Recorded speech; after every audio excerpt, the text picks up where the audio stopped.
Hi, everybody. Happy New Year. And with the new year comes new things, including a new name and a new identity. So we are Pez of the Mind. And as per our annual tradition, this entire month here on Pez of the Mind, we're going to be doing our kind of end of the year 2015 awards.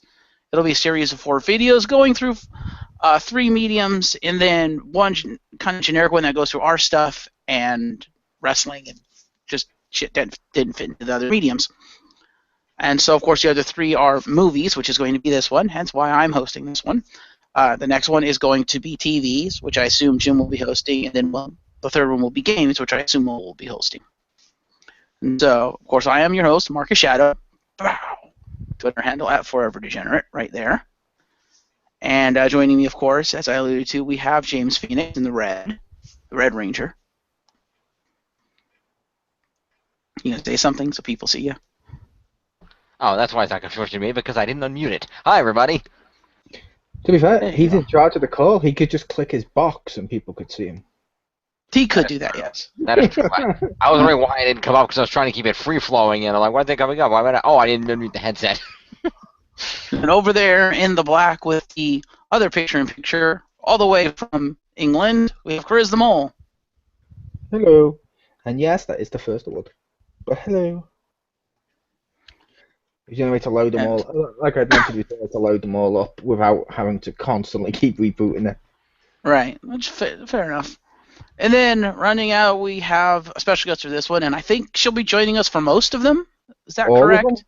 All of them? Yeah. She'll be here for all of them this year. All right. And fresh with a brand new headset for her PC over there, we have Pew Pew. Woo! And you can actually hear me and it works. Yay! Yes, we can actually see you on cam. Yay! Multi-platform and wireless. Yay! And you appear to be wearing the skin of a piñata you killed.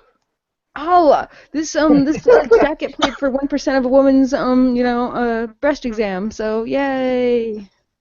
I was gonna say she's wearing Marty's jacket, but fair enough. No, Marty didn't have a jacket. Marty had a vest, you idiot. True. Yeah. .org, Thank you. So, What.org? Mammograms. Okay then. It looks cool. I like rainbow. Yep. Not gay, but We'll be sure to put a link to that in the description for people who couldn't quite understand what she was saying. Sure, why not? It just paid for 1% of a woman's mammogram, the jacket that I bought. No, the website URL that you gave. Oh. Yeah, well, we'll put it in the description after the fact. Anyhow. It's not important. This is the movie awards. Each award video, the format is we have 6 awards for each video, and then the 4th one has, how many awards do we have? 1, 2, 3. That one also has 6. Okay, so it's going to be 6, 6, 6, 6, 6, 6. Okay. So the first award for this video. Whoa, Marius? Yeah. Let's hear 1, 2, 3, 4, 5. I like to point out that there are 7 awards for the last video. 7, did I count it wrong? 1, 2, You did 3, get it wrong. 4, I did count it wrong. My bad. Okay, 7 awards. Okay. So the first award for this one, for this movie video, hosted by Rick the Hammer that was just invalidated. Boom! That is true. That is true. I did forget that he is going to be in the final video. He'll so be our he'll special probably guest. be posting that one. Yeah, it's back. Absolutely. Yeah, but it's usually we invalidate him in the video, not in the videos he's not in. That's why I pointed out, even when he's not here, it's still continuing. Pretty much. What's a rooster? There you go. Anyway, our first award is the best action moment of the year. Which way, Tony? No. It should be preemptively noted that for these awards, we're only giving them to theatrical films, not TV films, and they have to be films that the individual giving the award has seen. To be fair, we did say they could include direct-to-DVD films, not theatrical. Okay. And we did say they could include TV films if you wanted to. Okay, fair enough. I haven't given a to a TV film, but Neither have I, but I have given one to a direct-to-DVD sequel. fair enough. Fair enough. So, well, I'm just going to go down the line here in the order I see it on my screen, and we'll kick over to the Ranger. Okay, I'm saying with the order you see it, wouldn't you go first, but fair enough. But sure, why not? I'll go first. Technically, if it's the order he sees him in, he would always be last, Jim. Well, it depends on if he's going left to right or right to left. She's going left to right because he's not weird. Yeah. Okay then. Anyway. So, my best action moment of the year, I don't have the little picture-in-picture thing. I tried to get it to work, and it didn't work for me, so the heck with it. Mhm. But my best action moment of the year, I gave it to, from Avengers Age of Ultron, the scene near the end of the climactic battle where the Ultron engine device that's levitating a city into the air is being powered, and the Avengers are trying to shut it down, and they all form a circle around it as they all fight off the tons of Ultron bots trying to get to it. And they're, the Hulk's just smacking around, and Thor's smacking around, and Captain America's just beating all these guys. They're just in a circle, just trying, Hawkeye's like, foom, foom, foom. They're just all in a circle, and it's just awesome. I guess we should mention, a little late now, but I guess we should mention possible spoilers. Yes, there will be spoilers for some films here. That does include Star Wars. If you haven't seen it yet, why the hell haven't you seen it yet? Go see it. Because it's been sold out, and I tried 3 times this weekend, or last weekend, and it was super difficult, so I can totally get people haven't seen it yet. Well, you could have come with me 2 weeks ago, and I offered, and you said throw a fit because I know, okay. so... Okay, time out. Let's continue. Yes, Richter and I have things called life. But anyway, so yeah, if you guys do Star Wars stuff, do let me know. And I guess Pew, because I guess she hasn't seen it either, so we can know not to listen. I've seen it twice now. Oh, you've seen it? Okay, well, I haven't seen it, so I would prefer not to be spoiled. I would also like to mention, I also have a life, but I've seen it. Thank you. Good for you. Anyway, speaking of which, I have over 3 to the jobs. I guess that doesn't count as a life or anything. Exactly.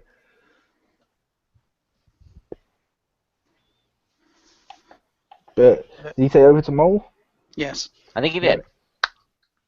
From Age of Ultron. Wait for it. Wait for it. This is the only part of the film, and I am aware I'm frozen. There we go. This is the only part of the film I thought was worth giving a shit. And this is Hulkbuster v Hulk fight. It's ridiculously short. It's like a 4-minute thing from the actual film. It's the only part that's worth giving a shit, but holy fuck! It's Hulkbuster v Hulk. It's in the trailer. Everything about this has pretty much been seen in the trailer, but look at it. It's like, where is it? It's that side, isn't it? Yeah, look at it. It's right there. It's fucking awesome. And you can see like Hulk just punching the shit out of him. I am making the comments like, oh shit, and like there's parts where he like punches Hulk, and Hulk's just like getting pissed off as he's doing it. And it's just a great fight. And as you can see, I'm just skipping through parts of that, so it's not too spoilery. I'm just showing it all. See, there it is. That's just a cool fight. Look, boom, right onto the floor. Boom, I could do what I did during the Battlefront. Boom. But I'm not going to do what I did during the Battlefront one, where I stopped and then drew circles around it, Monday Night Football style, because that was literally just a joke. But yeah, that was my action moment of the year. Hulkbuster v Hulk. What did I say? I like how it was called Veronica. The thing that dispenses parts was the Veronica. Yeah, that's what I mean. And for her awards, Pew Pew. I'm glad I went next, because whoever was going to go next, I'd be like, no, not you, me. But yeah, because I have the same award for the same thing that Mole just said. For Avengers Age of Ultron? Yeah, that's the Hulkbuster scene. And I like where he has his arm set as like a cannon where he's like, go to sleep, go to sleep, go to sleep, go to sleep, go to sleep. That's funny. And he's like, I'm sorry. And it's just, it's freaking awesome. It's pretty badass. I had it better. Sure.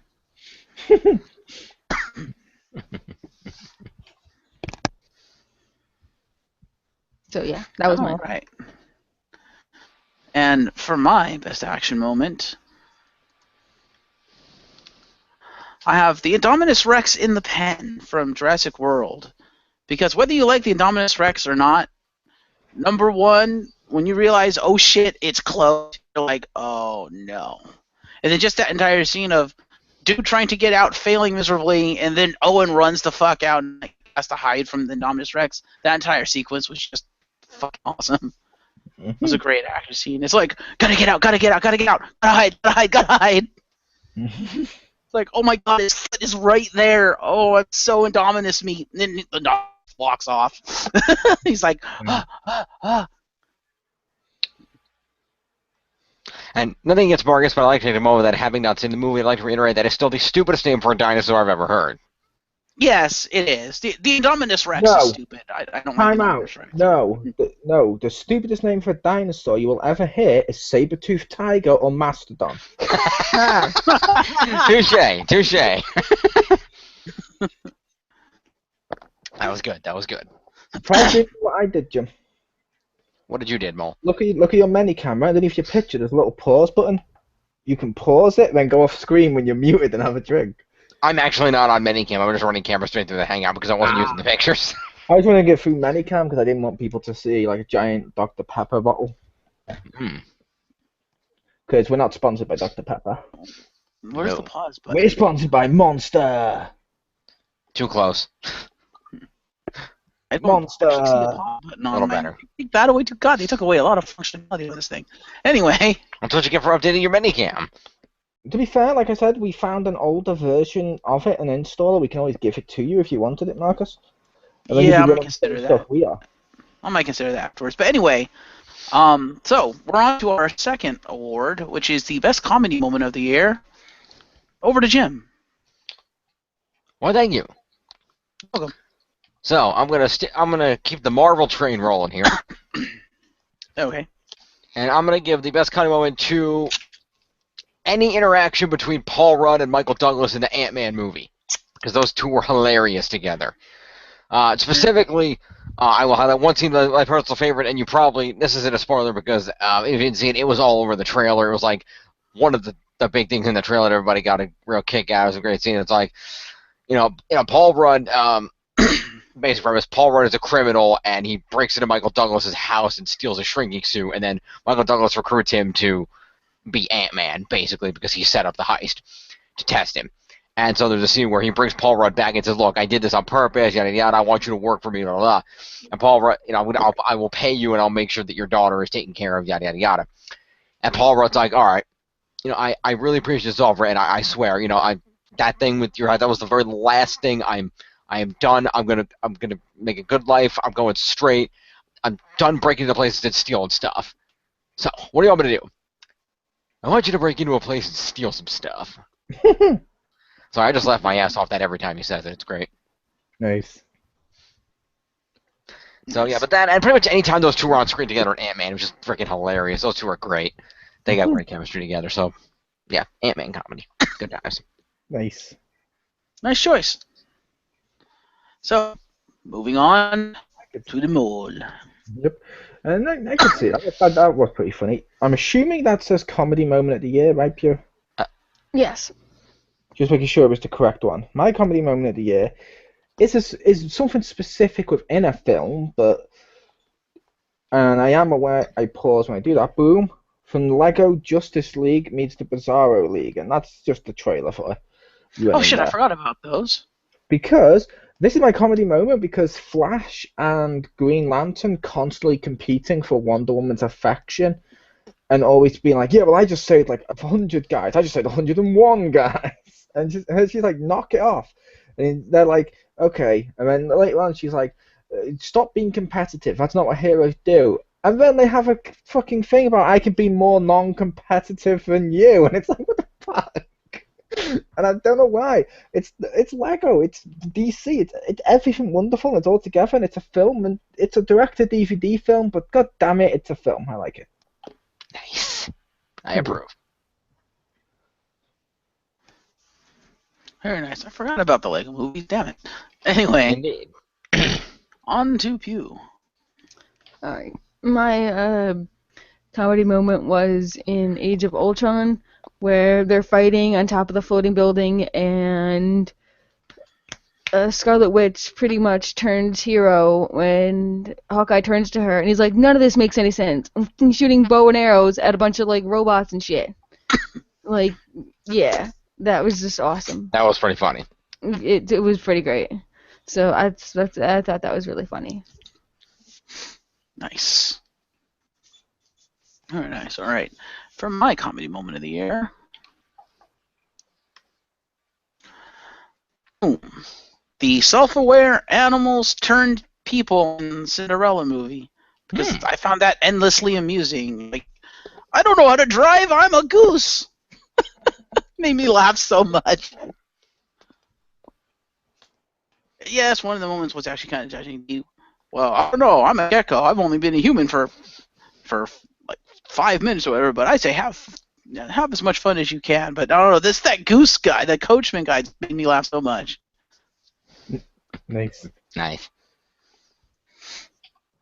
They were pretty funny in that film. Yeah, they were awesome. All right, so I'm going to move on to our third award. That's the best emotional scene of the year. Which I What did believe, you- does it say that there, just in case? Yes, it does.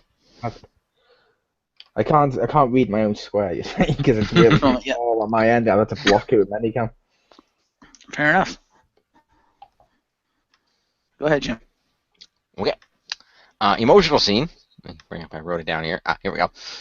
So my emotional scene is from this year's hit Pixar movie Inside Out, and it's again spoilers if you haven't seen it yet. Just watched that yesterday. Nice. Perfect. So it's the scene that, if you don't know, the premise of the film is basically that these are the emotions inside the head of a little girl named Riley, and a couple of them get knocked out of headquarters, which is basically where in her head, where they operate everything else that goes on, and joy and sadness end up getting kicked out, and they end up running around the body and having a zany adventure trying to get back, as Riley is dealing with having moved to a new house in California from her old house in Minnesota. And the whole premise is the emotion joy, played by Amy Poehler, coming to terms with the fact that Riley, when you're a little kid, yeah, it's a little more black and white, but as you get older, emotions are harder to cope with, and sometimes there can be a mix of emotions, and you can't be happy all the time.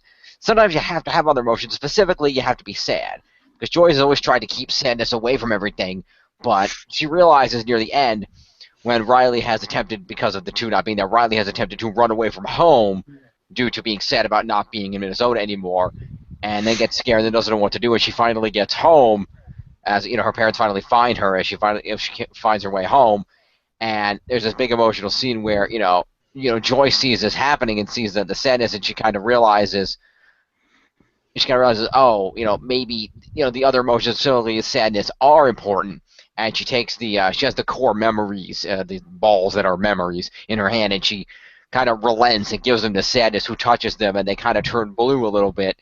And as she finally lets Riley have the sadness that she has needed to have, that Joy has been trying to prevent, and that's not emotionally healthy for anybody. So she finally lets that go through, and it's this emotional thing where Riley comes to terms with the new home. Joy comes to terms with Riley having to grow up and have these mixed emotions, where the emotions kind of mix into a combination of both happy and sad. And it's just kind of this really heart-wrenching scene where everybody's kind of realizing what the movie's been building to, and it's just kind of really sad, and it kind of tugs at your heartstrings a little bit. Good scene. Nice. Back to Marcus. All right. Thank you. And that sounds actually pretty awesome. Might have to It is pretty awesome. But Oh, by the way, I didn't want to. Also, I was tied between two for this movie, and I did want to give a quick runner-up to the scene in which Riley's imaginary friend Boing Boing Dies. Yeah, pretty much. And Boing Boing's awesome because A, he's a cool imaginary friend that looks like an elephant. He's made out of cotton candy, and he's also awesome, as Mole can attest, because he's voiced by Paul. Cool. Yep. The second I heard him, I was like, I recognize that voice.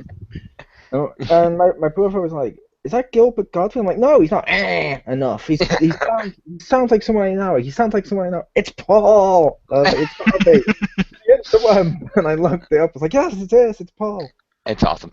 But yeah, that was a sad scene where he basically, there's a scene where he and Joy end up getting knocked down into the ravine of old lost memories that are being wiped out, basically.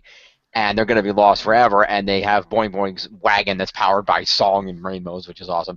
And Boing Boing, realizing that the wagon is too heavy to get her back up with him on it, sacrifices himself and basically fades from existence before her eyes after she reaches the top, and only then realizes that he's not with her. And he basically tells her to take care of Riley because she's at that point where she's old enough that the imaginary friend's not going to come back, and that's also kind of sad and emotional and whatnot. Mhm. So, nice. yes, Over to Mole. that's the runner-up. Over to Mole. My one, which I literally saw this movie the other day as well, probably the best film of the year, hands down. Hopefully this loads. This is just going to be the trailer for it, but warning, there will be some spoilers because the emotional scene is more the ending and what the ending represents to the fans. This film in question is Mr. Holmes. I want to see that. Yeah, I kind of wanted to see that too. I did Sherlock not know there was a Holmes. Sherlock Holmes, played by Magneto. That's his real name. First name Mag, last name Neto. Or Ian McKellen. Ian McKellen plays Sherlock, and he's basically, all throughout the movie, he keeps telling people, no, you've got the wrong idea about me. Like, they're like, where's your hat? And he's like, I don't wear those hats. Where's your pipe? I kind of prefer cigars. When are you going to do the Sherlock Holmes deduction? I don't do that stuff. It's all been exaggerated. I don't do that stuff. I just figure some stuff out. He's telling that little boy you see in the trailer there is basically the author of the Sherlock Holmes stories later on. And as it builds and builds with Sherlock Holmes coming to the end of his life, and he's now losing his memories and stuff, which is brilliant. Right at the very end, the mother goes to burn Sherlock Holmes's bees to the ground and kill them because they may have killed her son, which is that little boy. And Sherlock Holmes breaks down and starts to cry, and then he suddenly goes, no, I wouldn't do that. I love that boy. He's like a son to me. And then he suddenly, in that moment of clarity, gets it. He's like, no, look where the water can was. The water can was over there near the wasp hive. Wasps kill bees. The boys had no stingers in him. Therefore, the boy was trying to drown the wasps to save my bees because the boy loves me like a father and goes through all this stuff. You're like, holy fuck, he had the Sherlock Holmes moment. And he figures it out and he's happy and they just get together and it's just nice. And I'm like, that's a great story and it's a great Sherlock Holmes. It's a great Sherlock Holmes story, but it's just a great film, period. And it's acted really well. Nice. So yeah, I like that film. Okay, that's awesome. hands down my film of the year. Nice. And my pitch for the film was exactly the length of the trailer. Nice. Apparently, that was not timed, but still, like I said, that was really fun. I love that film. That was great. Good job. Great actor. First name Gan, last name Dolph. There you go. And back over to New York. Pew. So I didn't watch like too many movies with emotional scenes or whatever, but I had to choose this one right here because that was made me sad for like a second before I moved on.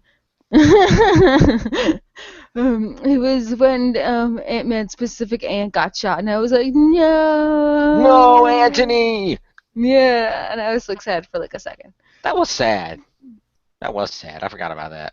Yeah, so I mean, I knew it was gonna happen as soon as he named one of the ants, but you know, it was still sad. Fair enough. And for mine, I like Pew, didn't really see any really emotional movies this year. So I stretched a little bit for this one, but I think this qualifies. It comes from Terminator Genesis, and I couldn't find an image of the scene that I wanted, but that's close enough. And it's when they're in the bunker preparing basically to go to war with Skynet and stuff, and Pops, or Arnold Schwarzenegger, and Kyle Reese are at the table, and they're preparing clips of ammo, and they're crack, and it's an entire scene done without dialogue, and it's just them doing that and looking at each other, and it's like they're having a competition, but in doing that action, you could see through their eyes and their facial, motions and stuff, how their face contorts and stuff like that, and the looks in their faces, that it's what the scene really is. Is Pops gaining respect for Kyle Reese and basically saying, you know what, maybe I was wrong about you, and you're fit to bone my girl, basically. And I thought that was a really cool scene because it transmitted all that without having to say a word, and it's just like, oh, the Terminator trusts Reese now. Nice. You're gonna be a weird father. You're fit to bone my girl. Well, he's a robot. What he knows, because he's from the future, he knows that at least as far as he's concerned and his present is concerned, Kyle Reese must bone Sarah Connor to create John Connor, who leads the Resistance. That's what he knows, and therefore, in his mind, That's what he must make happen. But he doesn't quite trust Kyle Reese at this point. To be fair, the second he introduces himself to Kyle from the very beginning, it's "You must bone Sarah Connor." No. True, but he still doesn't trust him for a lot of the movie up until that point. That's when he actually trusts him. And he's like, okay, now you're It's a ready. weird sentence to say. Yeah, he doesn't say exactly that. It's more like you have to make love to Sarah Connor or something. And you must procreate with her. It's literally akin to him saying you must bone her. That's effectively what he said. He didn't say make love. He just said you must stick your penis inside Sarah Connor and make John Connor. That's effectively what he's saying. Yeah, but I'm saying he said it in like a "you must make love" because it's PG-13 crap. True. Yeah. But yeah, I really like that scene because they did it without dialogue, and the way it was shot and the way they acted is like, okay, that was well done. So, moving on to our fourth award, and that is the biggest surprise. Over to Jim. Should be that one right there, shouldn't it? Mm-hmm. Mm-hmm. I think so. That was the biggest what, Marcus? You got broken up a little bit there. Biggest Surprise. Okay. Rise. That's what I was checking, and that says surprise. Yep, looks like it does. Cool. Okay. Let me take a moment here. Star Wars spoiler. Okay, type to me when you're done.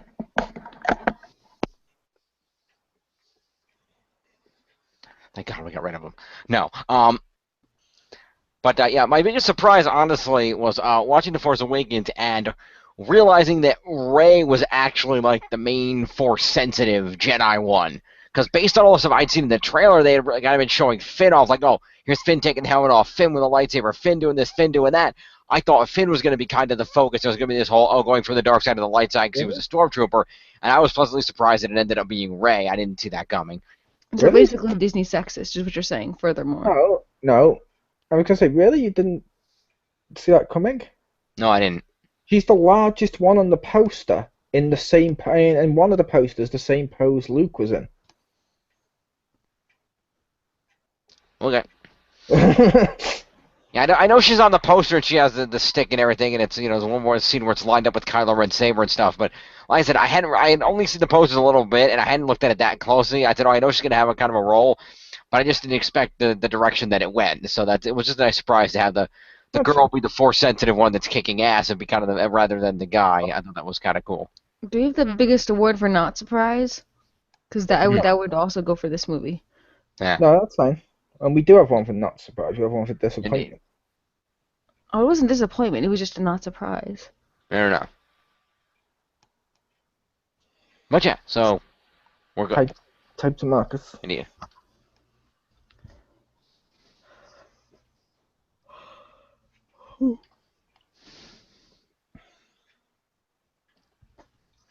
Live, everybody. Oh yeah, we're live. So we type to Marcus. Marcus is coming back, so it'll be over I'm to here. me. Yeah, he's back. He's back. Yeah, Back over to me. again. My biggest surprise was just, and I was only saying that because I wasn't trying to take over your hosting. I was just trying to speed it up. Yeah. But yeah. Words. This is my biggest surprise. The fact this was actually good. And that is Cinderella. All right. I'm gonna. Not Yeah. just Cinderella was good, it was really fucking good. Yeah. Like, it was really good. And I was like, it's good. Holy crap. Because it's modern Disney. It's a live-action adaptation of a 2D cartoon that doesn't feel like it needs to exist. And they did this, and I'm like, this is really good. I actually really like this film. I think Jim did too, if he's still there. I'm not sure he's disappeared. But I know but I'm not sure about you two. But like I said, that was a really fun movie. And like I said, it was a big surprise for me that it happened to be really fucking good. It's like one of the best films of the year. Not the best, obviously, that's Mr. Holmes. Yeah. But yeah. Awesome. It's a good movie. Over to Pew.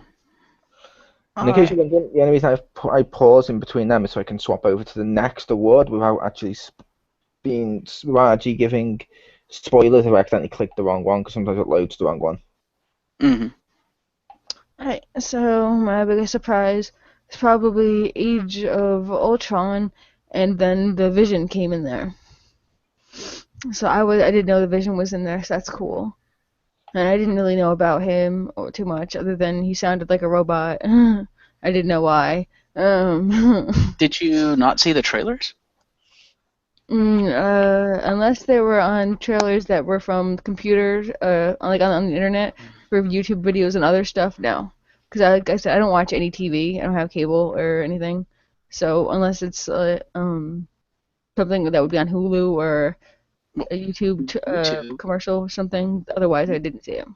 Okay, yeah, because all the trailers ended up on YouTube, and at least one of them, Vision, was in the trailer. Yeah, so I was like, oh, Fair that's so enough. cool. I mean, I knew who he was as soon as I see him, but Yeah. like that was cool that like I didn't know that. I'm glad I didn't see that because I feel like trailers now spoil like way too much of their own stuff. They can, yeah. They do. More modern ones do. Yeah, I will but that agree was with really cool. So that was super awesome. I was like, yeah, this is so Nice. cool. Very nice. They do. They do spoil a lot, but I feel they kind of have to, just because nowadays, if they don't, the internet's going to do that anyway, and then one of the complaints will be, they lied to us in the trailer. Sometimes they do. True. Indeed. But my biggest surprise, and I'm going to have to agree with the mole, Cinderella. Like Mole said, it was a very, very good movie, and then also, as he said, it was like something that didn't really need to exist, but they did it so well that it's like, okay, I will accept its existence. And I also like the fact that they expanded the mythos of Cinderella, because they took what they had done before with the cartoon movie and stuff, and then they embellished it, and they made this extremely dark. That surprised the hell out of me, especially the beginning parts of it, where I was like, wow, this is incredibly dark. Holy crap. I don't Did think they that take word from, means like, what you think it means. Some of the darker was it? No, I'm being serious. I don't think that word means what you think it means. No, I mean like did they take from It was more realistic. from fairy but I don't tales think- kind of dark from Cinderella? Yeah, they probably tried to go more with, what the actual story was, like the book and stuff like that, as opposed to their cartoon thing. And maybe because of that, it did feel darker. It was at least darker than, like the cartoon. Or at least it felt darker. I said, can you guys actually hear me? Yes. Yes, I can hear you. We can hear you. Pew was just talking over you. Oh, you're kind of okay. low. I thought she was doing that again. Okay. Every time I was speaking, she was then talking over me. But yeah, I was saying, I don't think it means what you think it means, because I don't think it was darker. It was just more realistic. I can agree with that. Fair enough. Maybe just Darker would be something like, for lack of a better term, like and even this wasn't that much darker. It was Ever After, starring Drew Barrymore. In fact, there was some comparison. Or the Sigourney Weaver dark Cinderella one, or Snow White one. There's even a comparison to certain scenes, such as the one where Cinderella gets her dress ripped up by the evil stepmother, that people said that the animated one was actually a darker, more intense scene for that particular scene than this one. Yeah, probably. I'm not saying the whole movie was darker. I'm just saying, at least like for me, like the very beginning, I was not expecting them to go the direction they did at the beginning. I'm like, oh my god, this is fucking depressing. But they made for a really good movie. Well, that is kind of the story. That's how it goes. You gotta realize, most of these stories that Disney-fies didn't have a happy ending to begin with. Was there feet mutation in here? Sure. Yeah, at the end of hers, she killed herself and turned into sea foam. Oh no, I was saying in here. Like, did they do the route of where the sisters try to chop off parts? No, of they the didn't try to feet chop the and feet put off. That didn't happen in this one. No, they went with more the Disney ending. Yeah. Mm-hmm. But yeah, I really like this movie, and it really strikes me because when I went into this, when I went to watch it, I was expecting this movie to be at best, and I was like, wow, this movie's actually good. So yeah, my biggest surprise of 2015 in movies. So, on to our fifth award, and that is that was awesome moment. I believe that's that. That is awesome. Everything is awesome. Everything is cool when you're part of the team. Yes, over to Rockin' Out Jim. Go see the Lego Movie. Anyway. You You seen mean it? go see? Don't you mean bring it to you? Anyway, so that was an awesome moment. Yeah. Since we're talking about the movie anyway, I'm gonna stick on the Cinderella train here. Okay. And because one of my favorite scenes I'm the was only one who hasn't seen it. I should probably go see it. you should go see it. It's This getting one- into the cinemas. Oh, well, I'll check out the DVD then. Or Thank Blu-ray. you. Thank you. That's the better wording. Yes. But anyway, spoiler. In that case, Oh, if it's a spoiler, should I take off my headset because I haven't seen it? well, I don't know. Do you know the story of Cinderella? It's not that big of a spoiler. Unless it's like But she it's not- goes to the ball or something. I mean, Well, no, this is the part afterward where she's run away and they're trying to find her. So I mean, I don't know. I mean, you know the ending. You know he's gonna find her. It's just a matter of how he found her. Feel free to take your headset off, Puma will type. oh, Safe side. Sounds good. Move this on. Okay then. Anywho, so in the movie, when you get to the end, the thing happens, yada yada. She goes to the ball. She drops the slipper. She leaves. The stuff turns back. And one of the changes in this version of the movie was that in I this know where version, you're going. you don't know where I'm going, but stick with me. One of the changes in this version is the stepmother actually finds the other glass slipper that Cinderella hid under a floorboard in her attic room and realizes that she was the girl. And so she locks Cinderella in the attic and just leaves her there. And she goes and makes a deal with the Grand Duke that says, if, make sure that, I'll make sure she doesn't get found if you make me a countess and get my daughter's rich, wealthy, important husbands. And the Archduke, who doesn't want the king to marry this random peasant girl, is like, all right, you got a deal. So later on, the king decrees that, look, the king makes a deal with the Archduke, the new king, who was the prince, because the old king died. And the new king says, all right, they call him Kit for whatever reason, but the king says, all right, here's the deal. Archduke, you and my chief guard are going to take a bunch of my men, and you're going to go try this slipper on every woman in the kingdom until we find the right one. And the Archduke says, all right, well, we don't know if she's still here, so you make me a deal. If I go through all this effort for you, if we don't find her, you agree to marry this princess that I pointed out to you at the ball the other night for the betterment of the kingdom. And the king's like, fine. If we don't find her, I'll marry this princess. Oh, okay, I know where you're going now, I think. And so they go on, they try to slip around everybody in the kingdom, and they finally get to the last house. It's the wicked stepmother's house. And, the two daughters try it on. It doesn't fit, of course. And the stepmother, of course, it's not her. So they go to leave, they come to leave, the chief guard and the Archduke, and they go back out, and there's they got a battalion of the king's men, 30, 40 of the king's men on horseback following them. And they're all hanging out outside. And they all come outside, and as they come outside, they start hearing singing from an upstairs window. Cinderella is singing Lavender Blue, and the little mice push the window open to make sure that everybody outside heard her singing and lamenting her, situation up there. And as they hear the singing, the chief of the guard, he goes, "It sounds like a woman's voice. Is there somebody else upstairs?" And the stepmother's like, "No, there's nobody upstairs. I promise you, it's nothing." And the Archduke is like, "There's clearly no one up there. We've checked everyone in this house, chief of the guard. We're going to leave now. This is, I'm the Grand Duke here. I'm in charge of this investigation, and I say there's no one here. We're going back home." And the guard kind of looks at him, and the guard kind of looks behind him, and two of the other guards pull one of the robe and helmet off one of the guards sitting in the middle, who is actually the king in disguise who's been following them the whole time because he doesn't trust the freaking Archduke. And he's the Grand Duke, and he's like, they're like, "It's the king, your majesty." He's like, "Captain, would you please go and investigate that voice for me?" "With pleasure, sir." And of course, he finds Cinderella locked up in the attic, and they bring her down, and she and the prince get together, and she forgives the yada yada. But just the reveal that the king was there the whole time and did not trust the Grand Duke as far as he could throw him. That was just an awesome reveal, and I love that surprise. Like, oh shit, he's here. Oh shit, that was great. So, that was pretty awesome. It's what I like to refer to as the Raiden moment. Okay. I don't think so. I don't get that reference. Mortal Kombat. yo. I got through the Johnny Cage part, and I think I got into the Scorpion part, and I didn't play the rest of the game. So I'm assuming you're talking about the one called Mortal Kombat, not the X. No, the movie. Oh, the movie. Oh, I haven't seen the movie. Fuck that. You need to see the movie. Christopher Lambert is fucking awesome.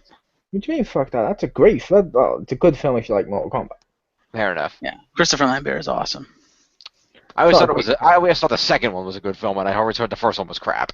No, the second one's shit, because the second Yeah. one's just cameos for the sake of it. They change actors, and it's really fucking terrible. And terrible second- CGI.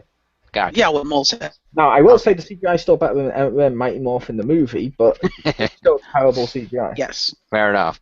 Yes. Speaking of Mole, over to me. Indeed. Indeed. See, what I did there was I just segued into This Is Awesome, because I am awesome. Uh-huh. And my This Is Awesome award goes to, wait for it, there it is, as you can see there. And yeah, I've been using videos instead of pictures, but I gave it to Jurassic World. Nice. One scene in particular in Jurassic World. It was stupid. It's like the most stupidest thing I've ever seen in a film. I'm going with this. Is it the part where the T-Rex gets redeemed? No, That was the stupidest thing ever. I'm not saying that with the T-Rex, because we don't even know if that's the same T-Rex or not. Because with their age span, we don't know if that would have been the same T-Rex or whether or not that one would have died, because it's implied the original T-Rex may have died in the third one when it was ate by the Spinosaurus, various other stuff. But basically, fuck the T-Rex stuff, that was bullshit. I'm going with one thing which was just really stupid but really fun, that's slow motion raptor run. Fair enough. That just sounds stupid. It is, but I put it to you, it's a raptor running in slow motion to come and save the day, like the hero running in slow motion to save the day. It's a raptor. I'm like, that is stupid. That is awesome. sometimes you just got to let that stuff like that go. You know what? I could complain about this. I'm not going to. Is it stupid? Yes. Don't worry, they'll do something stupider later with the T-Rex. However, is it stupid? Yeah, but fuck it, it's really awesome. It's a raptor in slow motion coming to save the day. Yeah. And it's Jurassic World, so yeah. Like I mentioned earlier, I think any and all stupid in the movie is overshadowed by the name Indominus Rex. I make the case in Indominus Rex, though. It's explained in the film why it's got that name. And Because it's a hybrid made by this corporation to bring people in, because people don't want to really come to these Jurassic Parks anymore. And think about it. in the 5 years, corporation- people are bored of living dinosaurs. Yeah, I believe that. Yeah, yes, but it's because they're everywhere, and people have gotten sick of seeing them. It's not 5 years. It's since I was a kid, like since the 90s when they did the fucking Jurassic Park. Like even Disney have to keep doing new attractions. Theme parks always True. have to do new attractions. Same thing That's with true. zoos, same thing with safaris. So they had to create a new dinosaur, and they're like, well, this sounds like a name that would get kids in. And I'm like, to be fair, I could totally see a corporation naming a dinosaur Indominus Rex for the That's purpose true. of That's it. true. It sounds awesome. Well, some makes me wonder how, given the earlier films, who the hell is still trusting B.D. Wong to make dinosaurs? This evil corporation who wants to weaponize dinosaurs. Fair enough. That sounds really, really like a stupid idea, but okay. So it was Well, making part fun of evil dinosaurs. military, don't you understand? Fair enough. Evil military is never smart. They're like, we're going to do this because awesomeness. And it's like, but that could blow up in your face. Well, I disagree. I didn't think America's that evil. Ah, Oh! burn.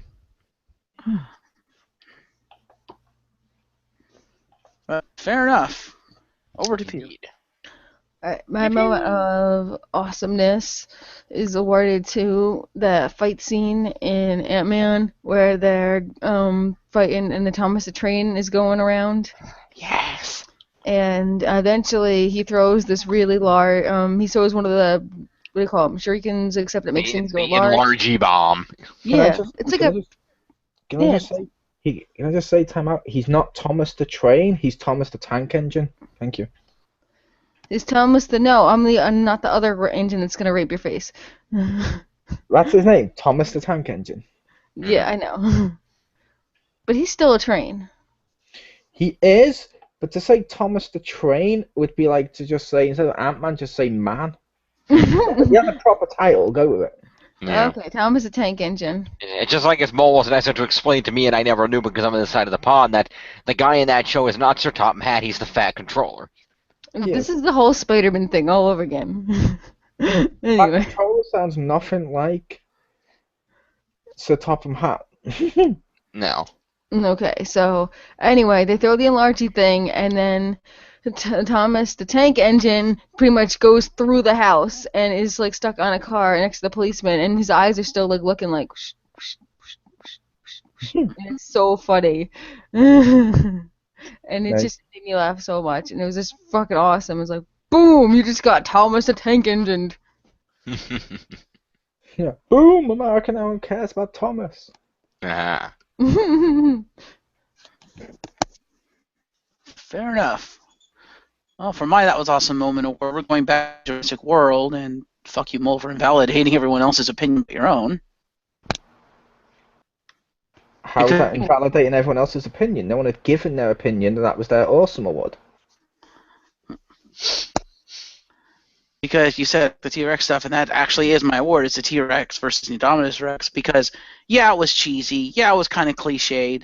Despite the fact of whether you thought Bryce Dallas Howard could outrun a T-Rex in high heels, no, he really couldn't have. But, despite that fact, it was still awesome. And, like, because for me, when I was going through it, I completely forgot they had a T-Rex until she was like, open the goddamn pen. And she goes in there, and I saw how big the doors were, and I was like, oh, fuck. I think I know what's coming. Mm.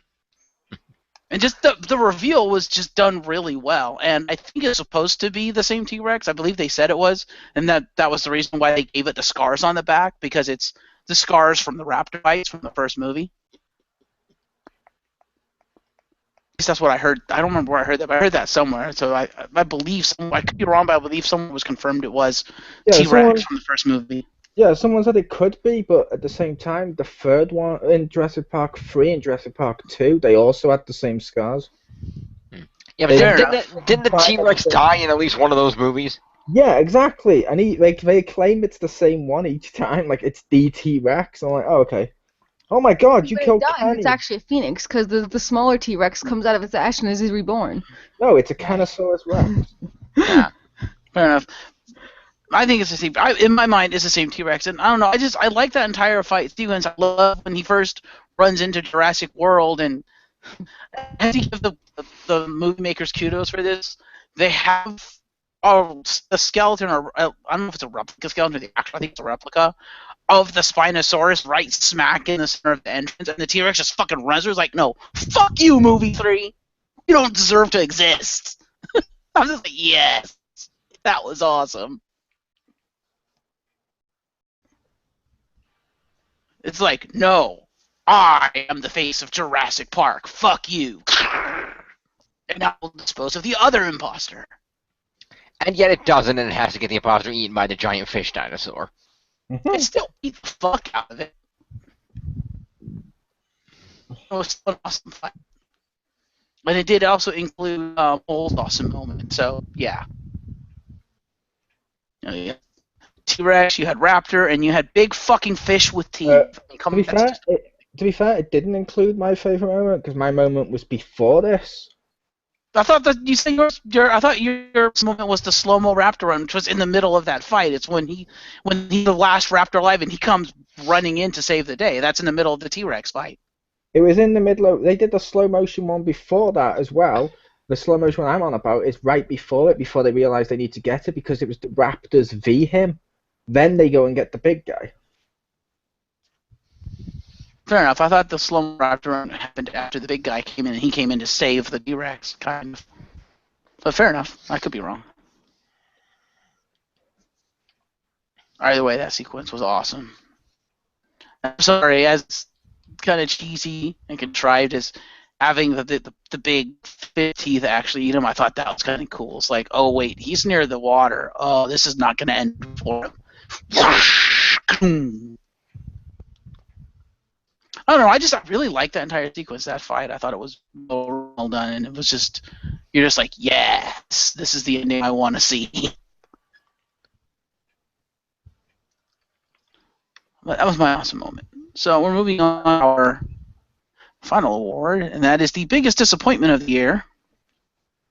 Over to Jim. Alrighty. Let me put my award here. Okay. So, biggest disappointment award. Again, Star Wars spoiler. There will probably be Understood. several of these this round.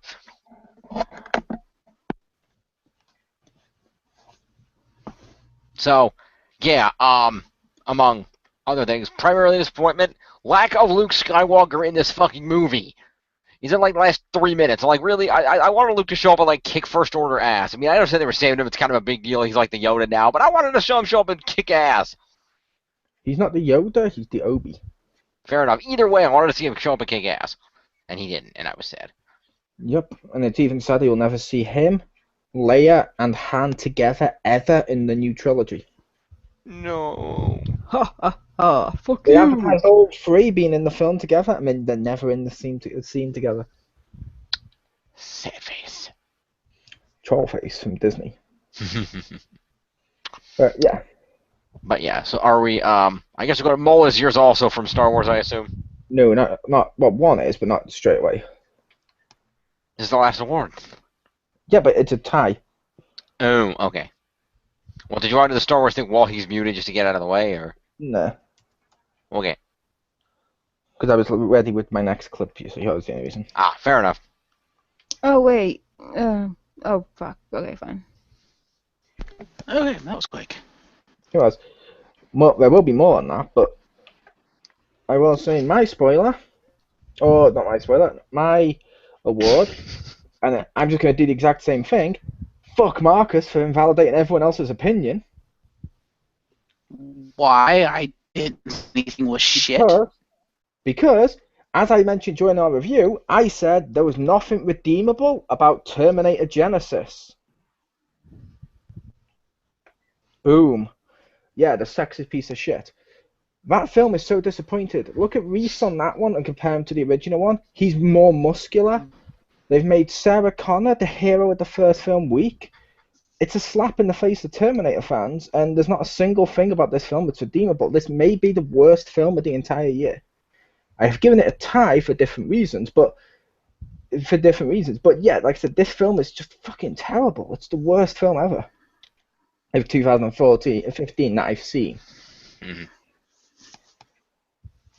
But yeah, like I said, it's sexist. It's horrible. It even goes back. It even goes worse and undoes good stuff about characters you actually enjoy. It's like, why are you doing this? You gain nothing from this. But yeah, and look, as you can see there in the trailer, with that, I've been waiting for you. Look how horrible this scene actually does. This scene doesn't look as good as I thought it was. It's like the Arnold when he's young looks crap. I don't know. But yeah, I gave it to that one. What's your tie? And my tie, which is a Star Wars spoiler. Oh, okay. But it's not actually. I don't have the footage of it, if that makes sense. Mm-hmm. I'm just going to use the trailer, so he doesn't have to worry about that. Say trailer. Mm-hmm. Is the entirety of Episode 7 just being Episode 4 with a perfect character of Rey, who I know some people are going to say, oh, well, she was tempted by Darth a little bit. Come on. She pulled the Force out of her ass. She beat the main villain of the film. And I mean, not Snoke, but you know what I mean? The main villain acting on it. She beat him. She out-hand Han. She out-stormtroopered. And she out-forced the Force world. It's like, what the she's way too perfect. I hate her. What they did with a certain death, I'm not going to say which one, because that seems pointless, but a certain death in this film, nothing was gained from it other than, oh, look, we've managed to make another moment exactly like Episode 4. What's the point? Mm-hmm. Okay, before you tell Marcus to whatever. Then over to Pew. And I will keep my clip on if you also keep my clip running on. You keep your clip on. Just because mine is also a tie between Star Wars and something else. Mine, yeah, first of all, like Star Wars, yeah, and he mentioned pretty much all problems with it. Another thing is that everything in 7, I felt like could have been something you could have looked forward to for the next movie. Like if they kept Jon Snow's freaking helmet on, and yes, until I'm calling him Jon Snow because he's fucking Jon Snow. I'm sorry. Did you ask Jon Snow if you could borrow his like action person, for all the freeze frames? No. He looks like Hayden Christensen whacked in the face of a shovel. He literally looks like Jon Snow's stunt double. They didn't want the reveal for the next film because the next film, the reveal's probably going to be that Rey is Luke's daughter. I know, but I thought it would be really cool. Like, I thought, okay, you didn't have to have that one, but there was that, or I felt like you're building up this stupid fucking Death Star that's not a Death Star because fuck you, Death Star. It's 4 sizes bigger than the Death Star. Yeah, exactly. And it was like, but you know what? The Death Star lasted like two or three movies. This shit No, it didn't. one, so it's obviously not that didn't. great. The Death Star blew up in 1. Yeah, but it was still kind of like shitty in No. there. No, Yeah, the wasn't it? the Death Star blew up in Episode 4. Episode 6, it's the Death Star 2, and it's not even fully built. Oh, I thought it was blew up and shitty. Okay. Anyway, the point is, like, you still had some more in there, but this is just big. It's all big and awesomeness, and then it's gone. It's gone right away. So, like, who gives a shit? You built all this thing up that just got blown up instantly. Yep. I don't like how much it was like Episode 4, but yeah. There was too much, like, instantly wrapped up things here. Also, did that orange chick kind of, like, be, like, Yoda slash... Yeah. Kind of. She's Yeah, the the one non-Force Yoda. Yeah, the one who Yeah. looks like you. But you look like E.T. with glasses. She looks like you. No. And the internet has established she looks like Sophia from Golden Girls. No, like I said, Jim, I established she looks exactly like Pew. Okay. Okay. That's hangout. I just felt like with the whole, like, hand touch thing, it was like, look, we're like E.T. or Wait, whatever. did you actually see Episode 7? I just realised, yeah, you've seen Episode 7. Yeah. Sorry, I thought you would say complaining at the beginning that you never got a chance to see it on time. No, she saw it twice. I saw it twice, but like, I had to really work at seeing it because I had 3 attempts and 2 actual scenes, so I had to go to a theater 5 times. First time, 3D IMAX. Yeah, so like just everything in that movie, I felt like it could have all been built up because the only build up right now to episode 2 is like, hey, guess what? This is why she's OP, probably, or whatever. And I don't give a shit, so who cares? Yep. So anyway, that isn't tied with another movie, which other people could have said knew was going to be shit, and yeah, I kind of knew it was going to be shit, but I really, really, really didn't want it to be shit, and that's why it's a disappointment. Just before it was even made, it was a disappointment. Just the fact that it was shit, and from production to release, and then final product. I It could was see- Fantastic Four 2015, because I love the Fantastic Four. They're fucking awesome, and I hated their movie was shit. I wanted that one to be good, but if you're on Fantastic Four, you could tell Marcus we're done. Oh, I yeah, just sorry. did. I just did. You're okay. But yeah, I wanted it to be really good, and I had high expectations. Oh, that's not true. I didn't have high expectations for it. I went into it knowing it was going to be shit because I read how they're making it and the choices they made and Well, everything from... Wow. If you went into it now thinking it was going to be shit, how are you disappointed by the fact it was shit? I am disappointed that You it missed that surprised me, point. and they made it work. You Because got I was exactly what hoping... you expected. I was hoping that I was going to be pleasantly surprised, and I was It's not expecting to like- be pleasantly surprised, and it didn't happen. Not like, say, picking up this game and finding out it's one of the fucking best games ever if you love Godzilla. Godzilla. Yeah, but the point is, I love Fantastic Four, and now you're going to have to, like, what are they going to do now with them? Like, The same thing they do in the comics. Fuck all, because Disney. I know, it just, I want them to make good things. They No, take Pew. what I like and make good. Don't make bad. Phew, don't you understand? Disney only gives a shit about people and families if it's popular at the moment and if they can make money off it. Besides that, they're like the worst company going. Yeah, so that just was Their super own disappointing. stuff. Anything they acquire, they about. To be Yeah, fair, so- even their own stuff, like where's Gargoyles? True. Oh, we don't have Gargoyles, but it's okay. We've had like 4 fucking High School Musical sequels. Mm-hmm. Yeah, True. so On the that's why plus, I'm- on the plus side, they're rebooting DuckTales. Yeah, which will probably be shit. Yeah, probably because they already confirmed they won't bring back any of the fucking voice actors. It's like, wow, really, Disney? Yeah, I mean, it'll be like, now, hey kids, do you know where Uncle Scrooge's money is? And then they're going to have the rapping That's ducks. right. That's right, it's behind me. Do you want me to jump into the pile of money? Well, that's not safe. You can't do that. That's right, when he jumps in it. It's literally probably gonna turn it into Dora. That's what I'm imagining. Like, So where's wait, my does that mean he's gonna at least once an episode he's gonna call Launchpad a retard? No, that's Mickey style, not Dora style. Mickey is Dora style with meanness. Food could just be Dora style, where it's like, kids, can you help me solve my treasure map? That's right. But yeah, that's the only reason why is you just Hi everyone. Quack all. because you take things I love and make them die. Yeah, that's what Disney does. Disney ruins everything. Like Disney Like now. Marvel's at least that's owned by Fox though. What is? Fantastic Four. Fantastic Four, the movie is, I was just pointing out the same thing they did in the comics, because in the comics they split them up and they're doing nothing with them. They're going out their way not to introduce new characters into their universe to spite Fox and not have them be together.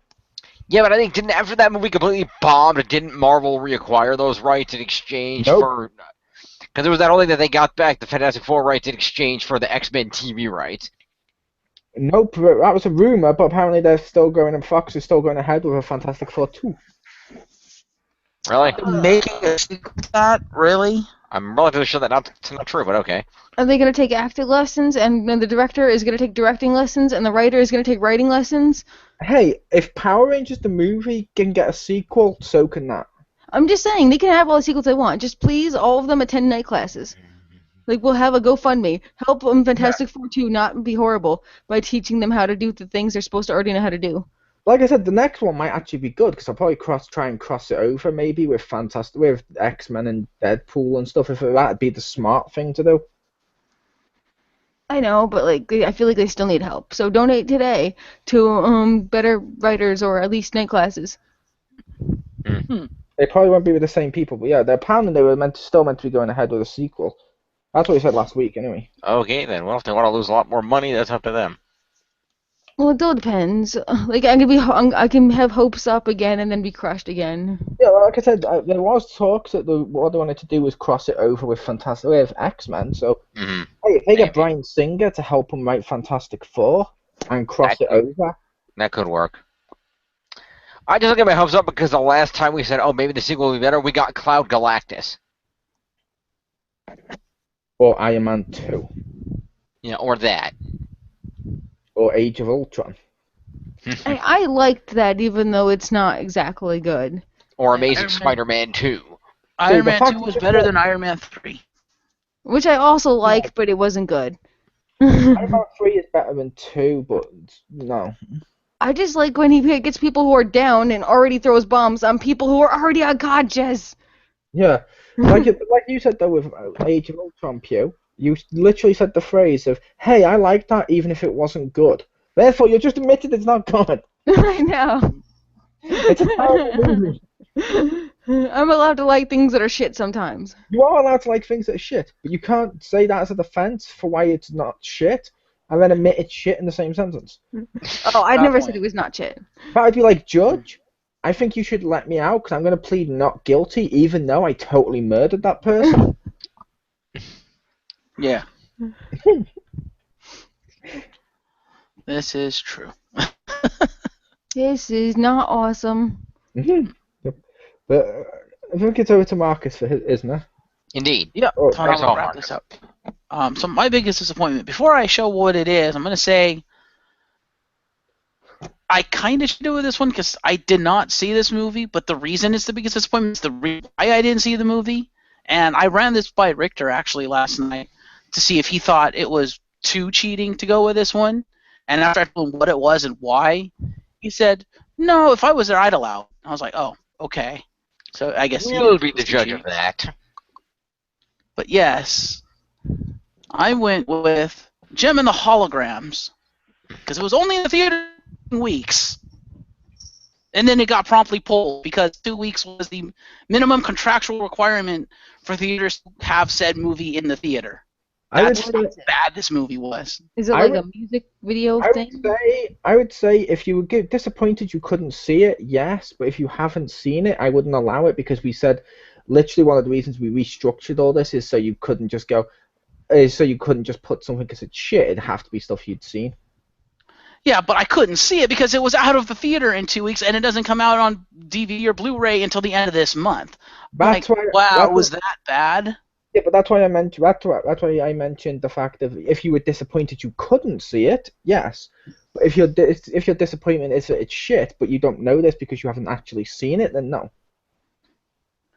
Well, I was disappointed that I couldn't see it because it was so shit, apparently. Because, I mean, it's all when you have people who saw this who weren't, fans of Gem or whatever, who didn't grow up with it, they went What because is like Gem? their girlfriend or like their boyfriend was a fan of it back in the day, and they go to do the reviews of it, and they go to do research on it to see if what a lot of the fans of them were saying about it was true, and it was, and they go and they say, wow, yeah, all the shit that all the shit that we give you for saying stuff about our fandom stuff, about our stuff didn't get translated properly. Yeah, we're sorry, you guys got anally reamed.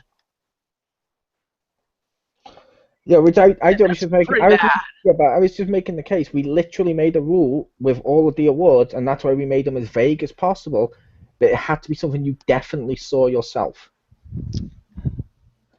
So he was disappointed he couldn't see it. Is the only way that's valid. So Yeah, we're that's going why. with that. That's why you'd only be allowed if you were disappointed you couldn't see it. Like, oh, it's been pushed back or it's been delayed. That would allow. No, I was disappointed that it was so shit that I couldn't see it, apparently. I was hoping it would, at least be okay at best, because I was actually planning to see the movie even if it was bad, because I was like, oh, I kind of want to see how they did with it. And it was so bad that unless you were Allegedly. one of those people who were overhyped to see it, and basically opening weekend, you couldn't see it because it was promptly pulled from the theater. I'm like, wow, that's pretty bad. However, I did come prepared with a tie. Anticipating this. You're not wearing a tie. You're wearing a T-shirt. Did you see this one?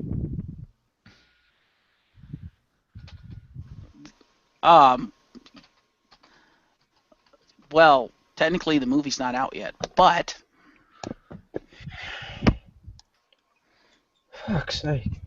I went with the Star Trek Beyond movie. You know trailer what? Because Can that we just really say that the biggest disappointed me. disappointment right here is Jeff? Jeff, thank you for Marcus. awarding yourself the biggest disappointment.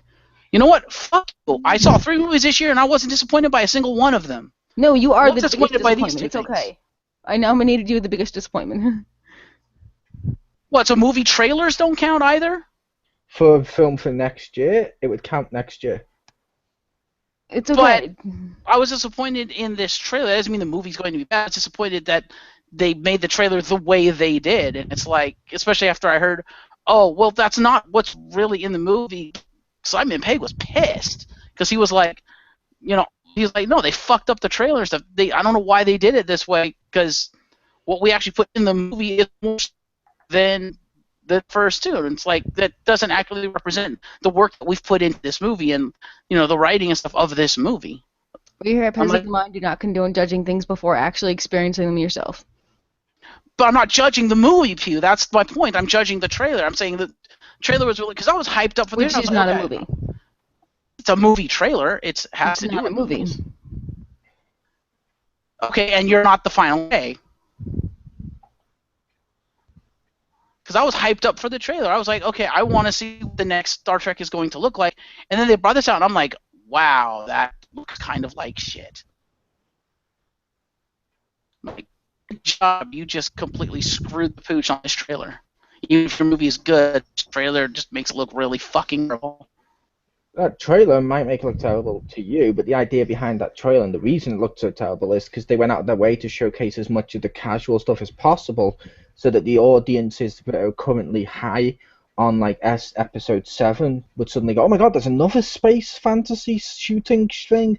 Oh my god, we should go see that one. Oh, I know why they did it. Yeah, but That doesn't make it good, and that doesn't mean I agree with it. And I'm know. apparently not alone in that, because a lot of people hate this trailer. I know, but as I was saying before you interrupted me, I was just pointing out that was the only reason they did it. It wasn't to screw the pooch, because I'll probably release another trailer later on that'll work perfectly fine. I was just saying that. Yeah, so I'm not saying they Yeah, screwed the the pooch with the trailer was movie. not next year. I just said this particular trailer, they kind of screwed the pooch. They should not have used this for the trailer. That's all I'm saying. The movie's perfectly fine. It's probably actually a decent movie. I'm hoping anyway. But for this trailer, it's like, oh, really?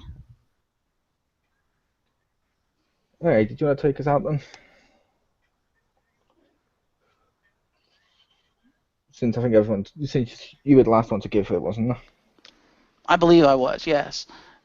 So in 2 weeks, I believe, 2 Saturdays from now, we will be doing the TV ones hosted by James Phoenix, so join us for that one. We'll continue on doing the rest of them this month.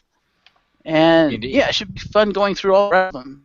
So until then, this has been Pets of the Mind. Happy New Year, everyone. Happy New Year, yeah.